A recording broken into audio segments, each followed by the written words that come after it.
Hello, and welcome to the Parenting Compass. If you're a parent seeking guidance on how to raise confident, respectful, and emotionally secure kids, you're in the right place. My name is Jenny Lee, and I'm a psychology and empowerment specialist for youth. Over the past decade, I've helped countless families create stronger relationships through clear communication and effective parenting strategies. Today, we're diving into 5 steps to set effective boundaries for kids. Setting boundaries is one of the most important things we can do as parents. Not only do boundaries teach kids responsibility and self-control, but they also stir a sense of security and respect. Research shows that children thrive in environments with clear, consistent boundaries. A study published in the Journal of Child Development found that kids who experience structured, supportive discipline are more likely to develop strong emotional regulation and better social skills. Let's explore how to put this into practice. Why are boundaries important for kids? Before we discuss the steps, let's briefly touch on why boundaries are so essential. Boundaries give kids a framework for understanding what's acceptable and what's not. They help children feel safe, teach them accountability, and prepare them for future relationships. Without boundaries, kids can feel lost or overwhelmed, which may lead to behavioral problems. In my work, I've seen how setting clear, age-appropriate boundaries can transform family dynamics. One family I worked with had a child who constantly interrupted adult conversations. Once the parents implemented respectful communication boundaries, the interruptions significantly decreased, and the child felt more respected and heard. Now let's move on to the 5 steps. Step 1. Identify your values and goals. Effective boundaries start with understanding what matters most to you as a parent. Why it's important. Boundaries should reflect your family's values. For example, if kindness and respect are core values, you'll want to set boundaries around how family members speak to one another. How to do it. 1. Make a list of behaviors you want to encourage and those you want to discourage. 2.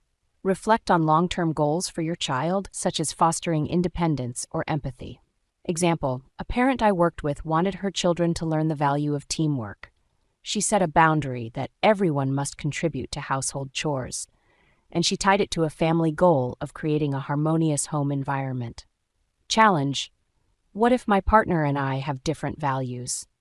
It's important to have open conversations and find common ground. Agreeing on key boundaries ensures consistency, which is crucial for kids. Step 2. Communicate boundaries clearly and simply. Once you've identified your boundaries, it's time to communicate them to your child. Why it's important. Kids can't follow boundaries they don't understand. Clear communication ensures they know exactly what's expected of them. How to do it. 1. Use simple, age-appropriate language. For younger kids, keep it short. We don't hit. Hitting hurts. 2.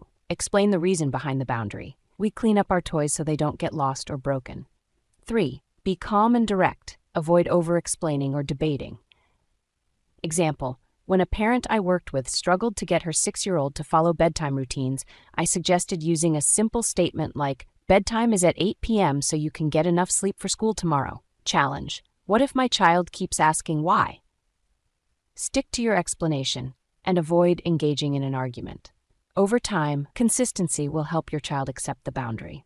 Step 3. Be consistent. Consistency is the backbone of effective boundaries. Without it, kids become confused about what's allowed and what's not. Why it's important. When parents enforce boundaries inconsistently, children may test limits more frequently to see if they can get away with certain behaviors. How to do it. 1. Follow through on consequences every time the boundary is crossed. 2. Involve other caregivers, such as grandparents or teachers, to ensure the same rules are applied.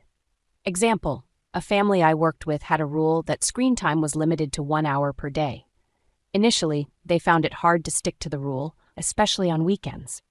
Once they committed to consistency, their kids stopped begging for extra time because they knew the boundary wouldn't budge. Challenge, what if I slip up? It's okay to admit mistakes. Tell your child, I wasn't consistent before, but I'm going to do better now. This models accountability. Step 4. Use logical consequences.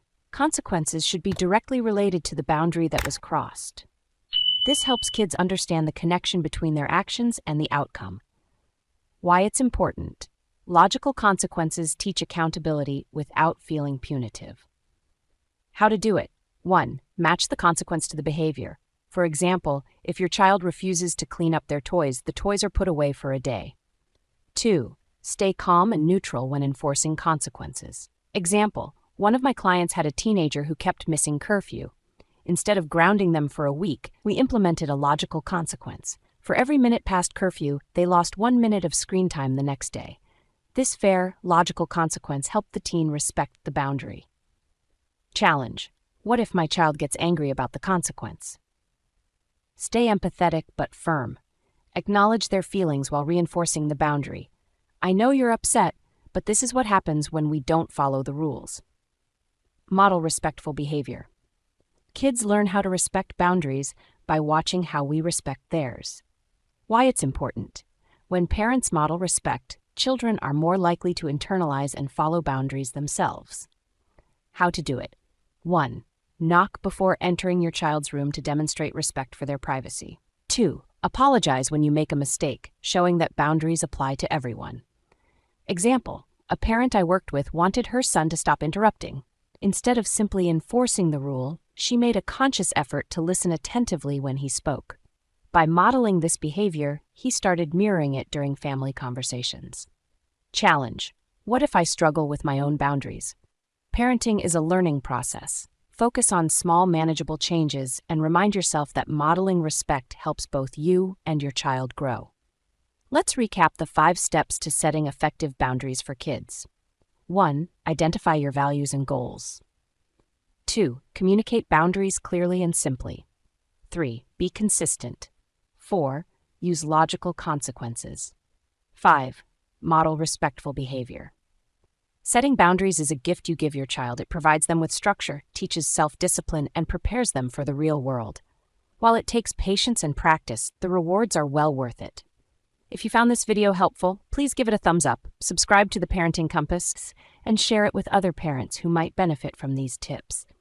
Let's continue this journey together, one step at a time. Thank you for watching, and I'll see you in the next video.